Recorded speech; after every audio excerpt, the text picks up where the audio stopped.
a cow has problems going on in two areas of her foot, it's anything but a good start. This is the Hoof GP. I'm watching this trim, along with you, for the very first time. I was absent from work last week, having injured my hand slightly, so I had to leave Craigie Boy and cameraman Graham to their own devices. This was the lamest cow they saw that day, and I know for a fact that she has problems in two areas, so I'm really keen to see what they could do to help. Pretty much. Right, we got.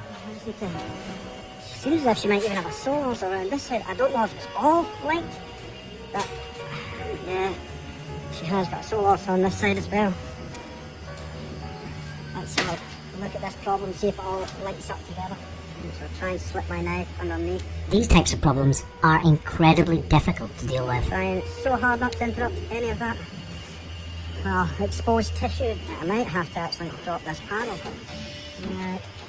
So I'm not just dabbing this to get rid of the gunk, I'm also dabbing it so I can see exactly where I need to go then. Behind what we can see right now is a thing called the lamina corium, and the connection is extremely tight. Oh, yeah. See, it actually does run all the way down.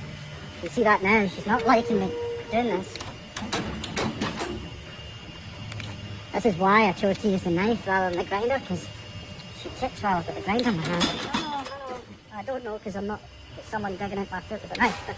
Whilst the machine that we use to hold the cows in is incredibly good, it's impossible to keep the foot completely still, and when there's inflammation in behind the hoof horn like this, it's incredibly uncomfortable for the cow just touching it. So cows can, and do, often lash out. So delicate, you're really trying not to cause any pain or create more problems.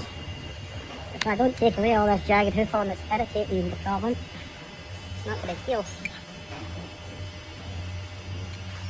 Look at that.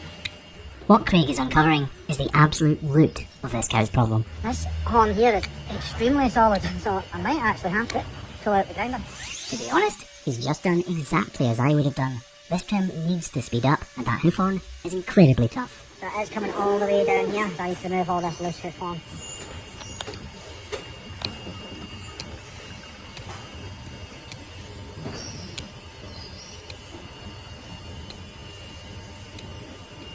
So all tracks around here, I'm going to reduce the heel of our foot, bring all this together, clean out loose hoof horn, then block.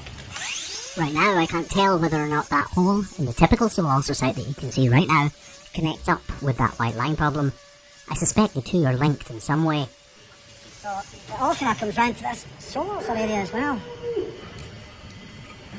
Lots of double soled hoof horn all over. I hate to say it, but this cow is not in the best of shape. Hopefully what we do for her today will help a lot. Just get all that loose hoof horn up the side there.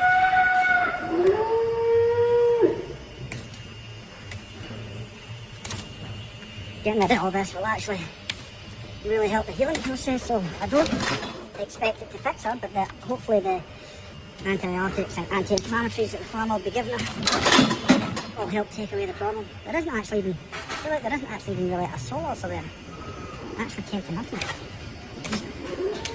Possibly a pressure point where it's just kind of bust out of. Craig and I are definitely on the same page there. I definitely thought that was going to turn into a sole ulcer, but all it has materialised is a slight bit of bruising. I sound disappointed, but trust me, I am definitely not. That white line problem is more than enough for this cow to have to deal with. I'm so close that I doesn't keep going. Almost there. His perseverance is starting to pay off, and it turns out the double sole on the base of this cow's foot extended the entire length of her sole. This one takes a bit of trimming. Patience is what you need here, and Craig had it. And I'll take the end of that toe off with the grinder, this little bit here, just to take that away. And he's done a great job removing that entire double sole. Now he needs to tidy everything up, and I'm hoping and praying, and I actually got my fingers crossed, that he returns that white line problem, because I think there was more to be removed there. He has his eyes on the prize right now though, and that block needs to be glued into position so that it has plenty of time to completely cure. Right. I really slather on the glue for this because I really don't want any chances of her getting the block off.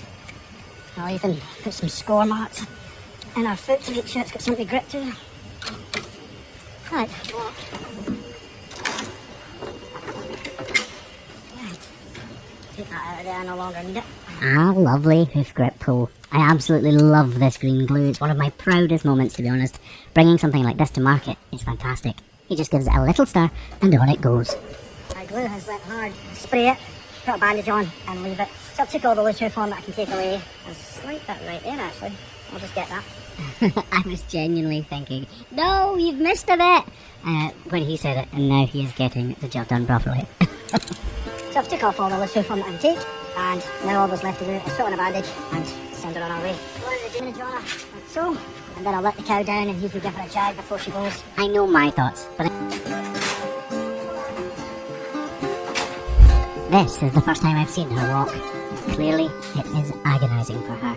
There is no doubt any animal or person with a foot like that is going to feel real pain. She tries to kick the block off, but I feel confident and sure that if she knew the good it'll do in the next few days, she would make sure it was staying in place.